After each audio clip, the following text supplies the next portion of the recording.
ജാഥയുടെ captain Jos K Mani തന്നെയായിരിക്കും. പക്ഷേ ഞാൻ ചില കാര്യങ്ങൾ സൂചിപ്പിച്ചിരുന്നു. ഈ പറയുന്ന നീണ്ട ദിവസങ്ങളുള്ളത് കൊണ്ട് അതിനകത്ത് പാർലമെന്റ് ഉണ്ട്, ബഡ്ജറ്റ് ഉണ്ട്. അവിടെ ചില ദിവസങ്ങൾ ചിലപ്പോൾ ചില നീക്കുപോക്കുകൾ നടത്തേണ്ടി വരുമായിരിക്കാം എന്നുള്ളത് ഞാൻ പറഞ്ഞത്. അതിന് സത്യമാണ്, അതിനകത്താണ്. അപ്പൊ ക്യാപ്റ്റൻ ഞാൻ തന്നെയായിരിക്കും, അത് സംശയമൊന്നുമില്ല. അല്ല, അങ്ങനെ സംഭവം ഉണ്ടെങ്കിൽ നിങ്ങൾ പറ. അതല്ലേ നിങ്ങൾ അതല്ല വാർത്ത വന്നത് നിങ്ങളിൽ നിന്നാ വന്നത്. നിങ്ങൾ പറ എവിടെ വെച്ച എപ്പോഴാണ് എങ്ങനെയാണ്, എന്നാലല്ലേ എനിക്ക് പറയൂ. നാളെ ഇപ്പൊ അമേരിക്കൻ പ്രസിഡന്റിനോട് നിങ്ങൾ ചർച്ച നടത്തിയോ എന്ന് ചോദിച്ചാൽ ഞാൻ എവിടെ പോയി തെളിയിക്കാൻ ഇല്ലാന്നല്ലേ എനിക്ക് പറയാൻ പറ്റും. അല്ല, ഞങ്ങൾക്ക് ശക്തിയുള്ളത് കൊണ്ടാണ്. ഞാൻ ഒറ്റ കാര്യം, കേരള കോൺഗ്രസ് എം എവിടെയുണ്ടോ അവിടെ ആയിരിക്കും ഭരണമുള്ളത്. ഞങ്ങൾക്ക് ശക്തിയുള്ളത് കൊണ്ട് തന്നെയാണ്. ഞങ്ങൾക്ക് ഒറ്റ നിലപാടേ ഉള്ളൂ.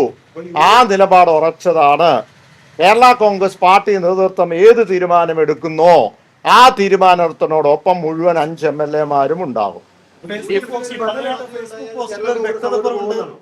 കേരള കോൺഗ്രസ് എം എവിടെയുണ്ടോ അവിടെ ഭരണമുണ്ടെന്നാണ് ഞാൻ പറഞ്ഞു. ഇപ്പൊ ഉള്ളത് എവിടെയാ? ഇവിടെ തന്നെയുള്ളൂ. പിന്നെ ഒരു കാര്യമുള്ളത്, കേരള കോൺഗ്രസ് 5 വർഷക്കാലം മുമ്പ് എടുത്ത ഒരു നിലപാട് ഒരു മാറ്റവും ഉണ്ടായിട്ടില്ല. കേരള കോൺഗ്രസ് പാർട്ടി 5 വർഷക്കാലം മുമ്പ് ഞങ്ങളെ പുറത്താക്കുക, UDF പുറത്താക്കുക ചെയ്തത്. പുറത്താക്കിയതിന് ശേഷം ഞങ്ങൾ ഇടതുപക്ഷത്തിനോടൊപ്പം ഒരു നിലപാടെടുത്തു. ആ നിലപാട് ഉറച്ചതാണ്. ഞാൻ എപ്പോഴും പറഞ്ഞു ഞങ്ങൾ ഹാപ്പിയാണ്. അല്ലാതെ ഈ കഴിഞ്ഞ 5 വർഷക്കാലം ജോസ് കെ മാണി നിലപാട് അല്പം വെള്ളം ചേർത്തത് എവിടെയേലും ഉണ്ടെന്ന് പറയാമോ? എവിടെയേലും എൻ്റെ സംസാരത്തിലോ എൻ്റെ ഇടപെടലിലോ അല്ലെങ്കിൽ അവിടെ ചെയ്തു ഇവിടെ ചെയ്തു ഇപ്പം അപ്പുറത്ത് ചർച്ച ചെയ്തു എന്ന് പറഞ്ഞു എവിടെയേലും ഉണ്ടോ? നിങ്ങൾ ചൂണ്ടിക്കാണിക്കുക.